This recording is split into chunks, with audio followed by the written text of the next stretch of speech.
Let's build a script together for you to use in any conversation with a prospect. The first part of any scripting of an outbound call is to introduce yourself. Some examples. Hi, is that John? Hi, John, it's David. Or, hi, John, it's David. John, it's David. In other words, make sure that you're introducing yourself first thing in the call. Number two, ask for permission. Some examples are on screen. Do you have a moment? Have I caught you at a good time? Can I explain why I called? Do you have 27 seconds for me to explain why I called? Thanks for taking my call. I'm happy we're connecting. This is a cold call, so feel free to hang up. Or any example of your own. Ultimately, we're looking to give them a way out, or a way to ask permission to let the call continue. The leading indicator is the next ingredient. In other words, showing that there is a reason for your call other than them being on a list that you've been given.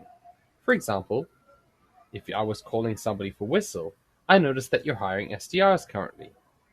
And then I would start my conversation. Or I noticed that you're heading up marketing and running a PLG motion, product-led growth motion. And then I would start my conversation. Other examples are up to you. Open-ended questions. Based on that leading indicator, you want to ask an open-ended question that could encourage a conversation. I noticed that you're hiring SDRs, and I was wondering how you currently ensure that you keep up with headcount demands. I noticed that you're running marketing at a product-led growth company, and I was wondering what you do now to ensure you're converting free trial leads into paid leads. Any example would work, so long as it's open-ended. The answer is not going to be a yes or a no. A rebuff. Based on their response, you're going to have to challenge them and try and use that as a reason for driving a conversation. So, for example, if they answered that, oh, we're not looking, yes, we're hiring SDRs, but we're hiring in-house, I might ask a pointed question. Oh, so you hire in-house? How do you handle global coverage? If they're answering, oh, well, the way we convert our free leads to paid leads is by sending them emails, I might say something along the lines of, oh, you send emails? Well, how do you improve the response rates on those emails? In other words, can we try call them too? Number three, how often are you spending managing SDRs? That might be something else that they haven't considered maybe when they told me that they're hiring it all in-house, or they're looking to hire in-house, or they're not doing it at all.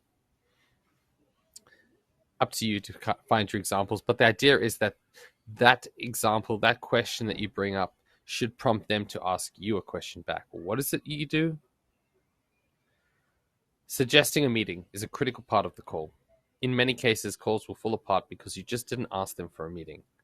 Based on what you shared with me, I think it would be worth us meeting. Or which day is better for you?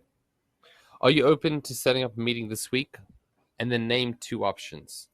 Don't leave it as a yes or no. And then finally, who'd need to be at a meeting like this? If they have agreed to taking a time, make sure that everyone who's supposed to be there can join. And if not, just share that it's ideally anyone who would be involved in solving this problem should be at that call because they might find it valuable.